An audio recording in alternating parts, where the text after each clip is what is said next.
안녕하세요. 저는 서울에 거주하는 30대 여성입니다. 이 이야기는 지금으로부터 6년 전쯤 있었던 일이고, 이 일은 사람의 촉을 무시했다가 큰 코를 다칠 뻔한 무서운 경험이었습니다. 사건은 제가 20대 중반, 잠실에 있는 아파트에 거주할 때 겪은 일이었고, 이곳에 대해 말씀드리자면 세입자도 많은 편에다 비교적 큰 대단지 아파트였죠. 그곳에 살 때 사귀던 남자친구가 있었는데 남자친구와는 같은 아파트 단지에 살던 이웃 사이였습니다. 저는 도로가 쪽, 그리고 남자친구 집은 가장 끝인 강가 쪽에 위치하고 있었고 저희 집과 남자친구 집의 거리는 걸어서 약 15분 정도로 생각보다 가까운 거리는 아니었죠. 참고로 남자친구와 같은 아파트에 살았지만 분위기는 정반대였는데 그게 제가 살던 곳은 바로 앞에 경찰서도 있었고 도로가 쪽이라 그런지 전체적인 분위기가 밝은 편이었습니다. 하지만 남자친구 집 쪽은 가로등도 많지 않았고 누가 서 있어도 모를 정도로 굉장히 어두운 편이라고 볼 수 있었죠. 그날은 남자친구가 학원에서 수업이 늦게 끝난다고 해서 꽤 늦은 시간에 약속을 잡게 됐고 대략적으로 밤 12시쯤 저희 집 앞으로 온다고 말을 하더군요. 평소 저와 남자친구는 굉장히 바쁘게 살고 있었는데 그래서 길게 데이트를 하는 것보다 잠깐 만나고 헤어지는 날이 대부분이었고 그 부분이 늘 아쉬웠지만 서로 바쁜 건 어쩔 수 없는 부분이니 기분 좋게 남자친구를 기다리고 있던 중이었죠. 그렇게 자정이 다 됐을 무렵 저희 집 근처에서 남자친구를 만났는데 남자친구가 당황스러운 얼굴로 말을 하더라고요. 어쩌지? 집에 뭘 두고 온 것 같은데 급하게 나오느라 깜빡했네. 어차피 가방도 놓고 와야 되고 옷도 갈아입어야 되니까 잠깐 우리 집에 들렀다 갈래? 한눈에 봐도 급하게 나온 것 같아 안쓰러운 마음에 저는 남자친구 집까지 같이 가서 기다리기로 했었죠.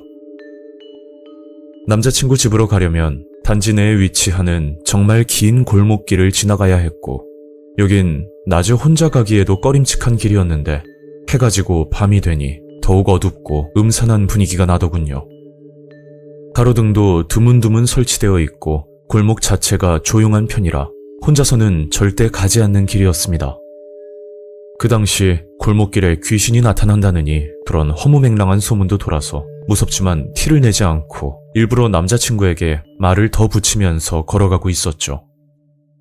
남자친구는 부모님과 함께 살았기 때문에 저는 최대한 신뢰가 되지 않으려고 집 앞에서 기다리기로 생각했습니다. 그런데 남자친구는 혼자 남아있는 제가 걱정이 된다며 계속 같이 올라가자고 말했지만 시간은 벌써 자정이 넘은 시간에다 아무리 생각해도 그 시간에 남자친구 집에 들어가는 건 예의가 아닌 것 같았죠. 그래서 저는 남자친구를 안심시켜주려고 일부러 장난을 치듯이 말을 했었습니다. 나 집 앞 놀이터에서 딱 5분만 기다린다. 안 나오면 바로 갈 거야. 아니, 3분. 아니다, 1분. 지금부터 정확히 1분만 기다린다. 알았어. 가방 두고 옷만 갈아입고 바로 나올게. 그렇게 장난을 치며 남자친구 집으로 향했고 집 앞에 거의 다 왔을 무렵 제 신발끈이 풀어져 끈을 다시 묶으려고 하는데 그때 골목 뒤에서 이상한 발걸음 소리가 들리는 겁니다. 그래서 골목길 주변을 살펴봤더니 저희 뒤편에서 살짝 거리를 두고 어떤 남자와 여자가 걸어오는 게 보이더군요. 보통 아는 사람이면 나란히 걸어오는 게 일반적이지만 그 두 사람은 살짝 떨어져 걷고 있길래 일행은 아닌 듯 보였습니다. 조금 거리가 있어 상세하게 보이진 않았지만 여자는 평범한 회사원 차림이었고 남자는 검은색 트레이닝복 옷을 입고 있더라고요. 그런데 한 가지 눈에 띄었던 건 남자의 모습이었는데 검은색 후드티를 얼굴까지 눌러 쓰고 고개를 푹 숙이면서 걷고 있었죠. 그 외 이상하거나 특별한 점은 딱히 보이지 않았고 얼굴을 가려야 되는 말 못할 사정이 있겠지 생각하고 대수롭지 않게 넘겼습니다. 그렇게 남자친구 집 앞에 도착을 했을 때 회사원 차림으로 걸어오던 여자는 골목 중간에 다른 동으로 들어갔고 후드티를 입은 남자만 저희 뒤를 따라오고 있었습니다. 그때까지는 남자친구와 같은 동에 사는 주민인가 보다 그렇게 별 생각을 하지 않았는데 갑자기 남자친구가 느낌이 좋지 않다며 집까지 같이 올라가자고 거듭 말을 하더군요. 에이, 사람 무섭게 왜 그래. 잠깐이면 되니까 그냥 놀이터에서 기다릴게. 저는 남자친구의 갑작스러운 행동에 조금 당황스러웠지만 계속해서 부탁을 하는 남자친구 때문에 계획대로 놀이터에서 기다리는 것은 고사하고 놀이터를 지나쳐 남자친구를 따라 올라가기로 결정을 했죠. 일단 엘리베이터를 타기 전 아파트 공동 출입문이 있었는데 다들 아시다시피 입주민들에게 주어지는 카드키로만 열리는 문이었습니다. 그런데 아까부터 저희를 따라오던 후드티를 입은 남자가 저희 뒤에서 가만히 서 있더군요. 남자친구는 출입문 카드를 만지작거리면서 머뭇거리고 있었는데 저는 왜 그러나 싶어 남자친구에게 물었죠. 왜 그래? 얼른 들어가자. 그러자 남자친구는 뒤를 쳐다보며 후드티를 입은 남자에게 먼저 들어가라고 말을 하더라고요. 그런데 그 남자는 일부러 못 들은 척을 한 건지 휴대폰만 만지고 있었는데 계속 그 자리에 가만히 서 있는 것도 이상해서 결국 카드키를 찍고 엘리베이터를 기다리고 있었습니다. 그렇게 저와 남자친구 그리고 후드티를 입은 남자 이렇게 셋이서 엘리베이터를 타게 됐고 저희는 뒤편에 그 남자는 문 쪽에 서 있던 상황이었죠. 남자는 엘리베이터 버튼이 바로 앞에 있는데도 층수를 누르지 않고 휴대폰만 만지더니 시간이 지나 엘리베이터 문이 닫힐 때까지 버튼을 누르지 않더군요.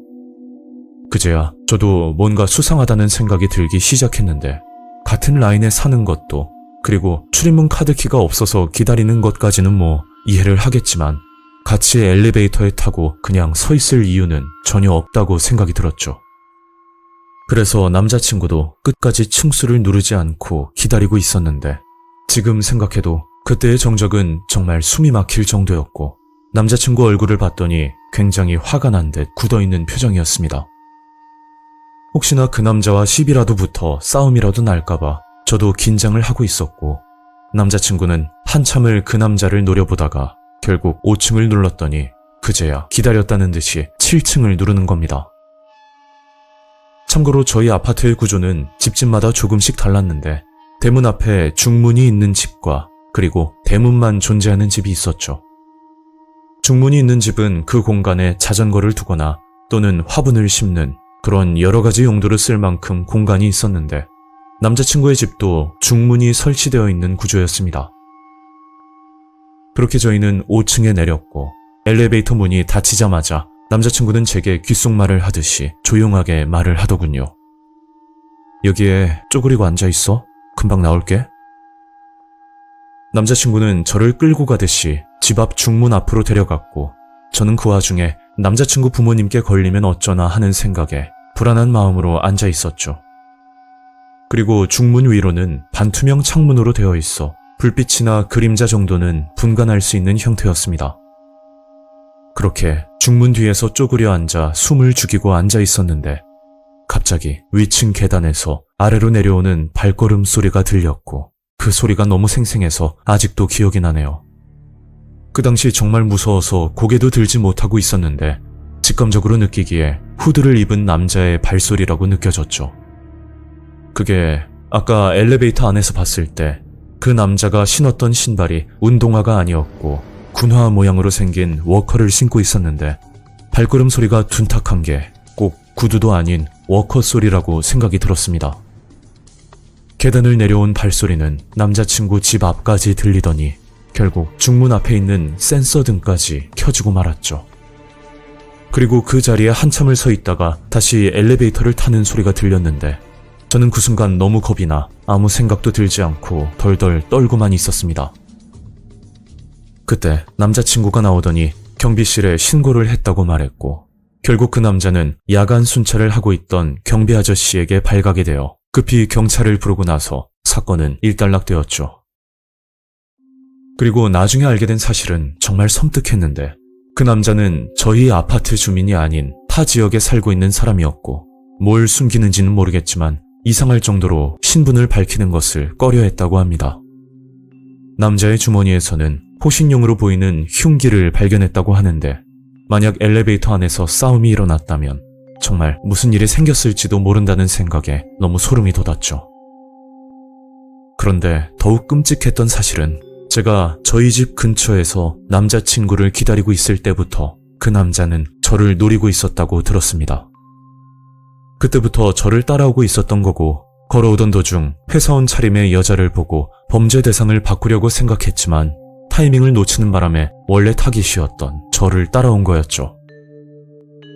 하지만 실질적으로 피해자가 없는 사건이라 경고 정도로 마무리가 될 수밖에 없었는데, 꼭 피해가 생겨야 처벌이 가능한 현실이 너무 화가 나고 씁쓸하다는 생각밖에 들지 않더군요. 제가 만약 남자친구의 촉을 무시하고 그냥 놀이터에서 기다리겠다고 말했다면 정말 위험해졌을지도 모르겠습니다. 아직도 그날 일만 생각하면 너무 끔찍하지만 이 일로 인해 사람이 무섭다는 것을 다시금 알게 됐던 사건이었습니다. 현재는 남자친구와 헤어졌지만 아직도 남자친구에게는 고마운 마음뿐입니다. 오늘 이야기는 여기까지입니다. 구독과 좋아요 잊지 않으셨죠? 다음 영상으로 또 뵐게요. 감사합니다.